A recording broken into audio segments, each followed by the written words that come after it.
Today I'm going to show you how I cut snapdragons for cut flower production.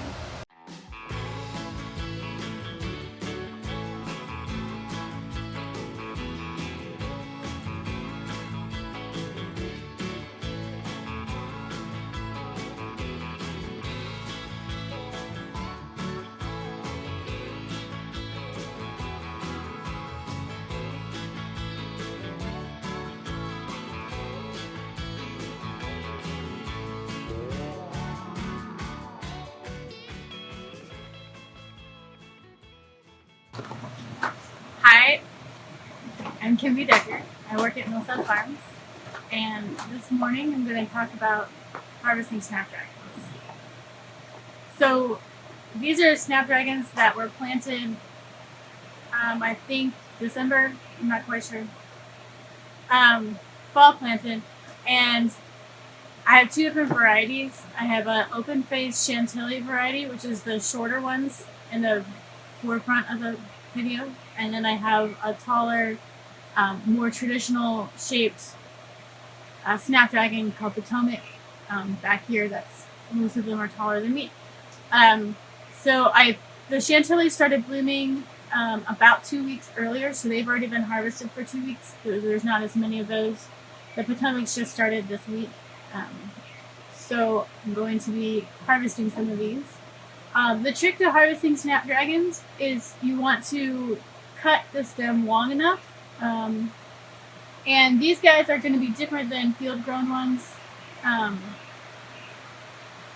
going to be taller because they're under plastic, and that's why they're ready to go in April. Their field-grown will be a little bit later. So under plastic, and then you just kind of harvest.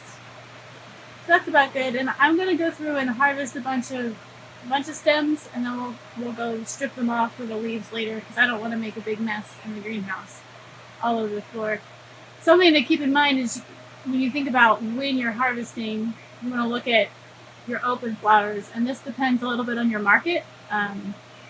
So some would say like the earliest you would really want to harvest them, you could harvest something like this one, but I wouldn't. I would wait until at least one was open, one of the flowers were open. But for me, I like to harvest about roughly a third to a half open, and that's mainly because of my market and what they want to see. I'm not trying to ship these anywhere. This is all local stuff, and people want to see color. So something I want to point out with these snapdragons is I have 2 layers of trellis. So there's a horizontal hordenet type trellis, plastic stuff, and there's a level here, and there's a level here. I have some twine that's just going around the outside to kind of keep them contained, because otherwise they fall out into the path.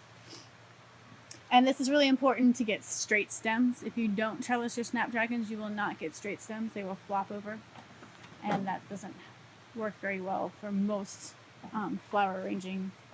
Not all, but most. And then I don't know if you're going to be able to see kind of where I cut them. Because these guys are so tall, it's not important that you cut them really, really low. Because if you cut them really, really low, you're going to get 5-foot stems, and most people don't want to work with that. So I'm just kind of going down. I tend to cut kind of close to around that first level of trellis, which is about 15 inches off the ground.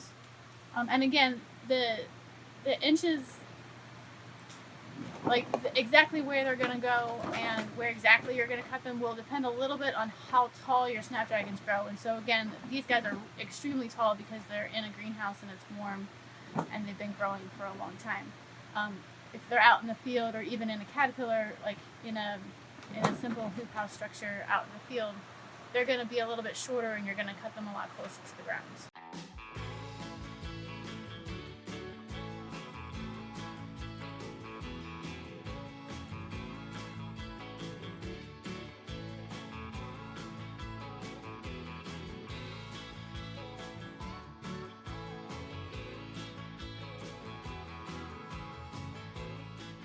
So now I've cut all the ones that I want to cut today, which reminds me to say that Snapdragons, for me, aren't something that I need to harvest every day. I tend to harvest them every other day, and that's again because I like a little bit of diversity in how open they are. That might change depending on, again, who you're selling to. But for me, they're a every other day harvest flower. So now I'm gathering them up, and you maybe notice that I've kind of laid them around all sorts of places. A lot of people will like to cut into buckets with water, and that's a great thing to do, especially if it's hot. I don't do that because there's so much foliage on here that I want to strip off, which is what we're going to get ready to go do now. Okay, so now is the time where we want to strip off all this extra foliage. I like to kind of start, I'll leave a little bit of fringe at the top. Some people will take all that off if they want, but it's up to you.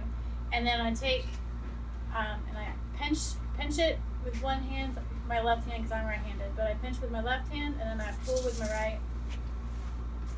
And that works really well. They don't always work that well. But I'll show you one more. And then I pull down. So that one I have a few extras. Pull those off. Put that in the compost. I'm laying these down over here on the table. Now, these bigger ones are a lot bushier, and so sometimes this doesn't really work very well. So I'll strip it, and then I have a lot of these little guys left over, so I'll just come back through with clippers. Stripping it is just a lot faster than clipping off all of these individually, especially when you are doing quite a few of these. Every once in a while, when you go to strip them down, sometimes your left hand isn't positioned. I'm not going to actually show you this, hopefully, but sometimes your left hand isn't positioned right, and instead of your right hand going down, your left hand goes forward, and you kind of mess up the head, and that's disappointing. Every once in a while, when you're pulling it, there's a lot of pressure, and the head will snap off, and that's also frustrating. I don't have any secrets for that, but that just happens sometimes. And so my goal is to get most of the stuff off, and I'm laying them out. And then after I get all of these stripped off, then I'm going to be putting them into bunches, and I'll show you that in a little bit.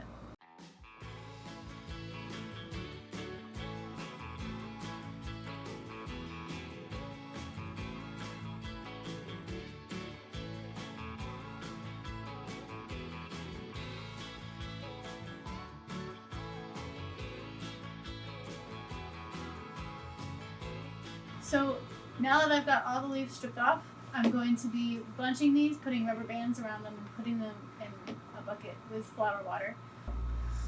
What I'm going to do for this, guys, and you can bunch them however you want to bunch them. I'm going to do them in color right now because that's how I want to do that. I also do 10 stems, and again, 10 is not a magic number, but that's what works for me for how I sell them.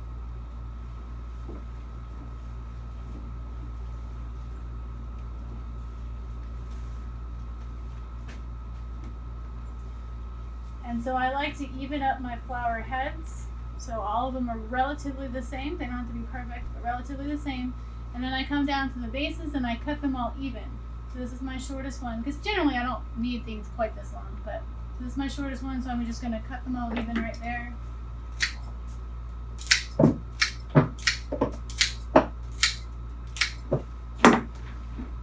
I take the rubber bands.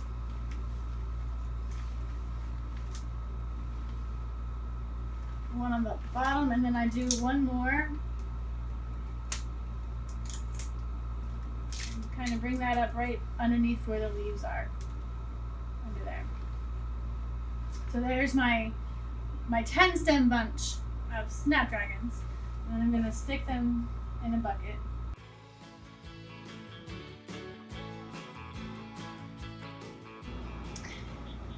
I do want to mention that I bunch also on stem length, so if I have a bunch of short stems, I'm going to put those together because I don't necessarily want to put these short stems with these tall stems and have to cut off all the tall stem.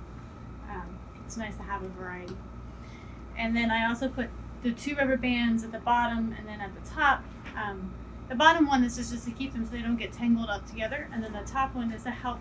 You want to keep the stems straight. They need to go up and down.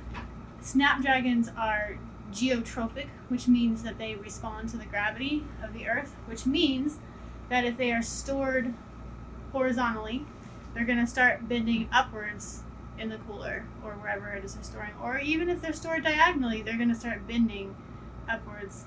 So you want to store them up and down as much as possible when you're putting them in the cooler.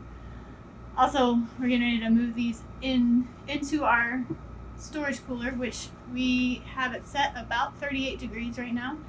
That can go down a little colder for snaps, and they would be fine. So probably like 34, 35, but 38 is fine, and they hold in there really well.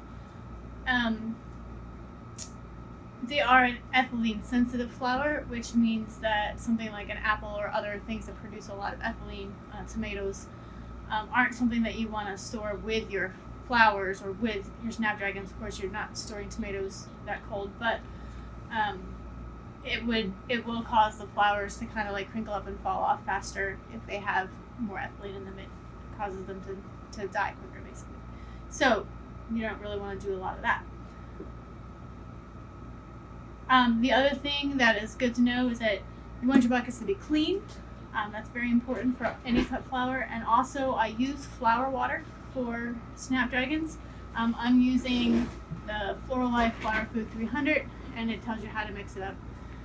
But I do that because snapdragons will continue to open in the vase. And so you want to, after you've severed them from their roots, they still need to feed. They still need sugars, and they still need things to help keep them alive, and it helps with the coloring in the top, because you can see in the tops of these guys, all of these buds that aren't open yet, in the vase, they're going to open white if they have no flower food. And if you have flower food, it will help keep their color. They won't still be perfect. The tips are still probably going to be white, but it does help keep their color longer, the more flower, if they're stored in flower food, and if they have flower food in the vase, actually, as well.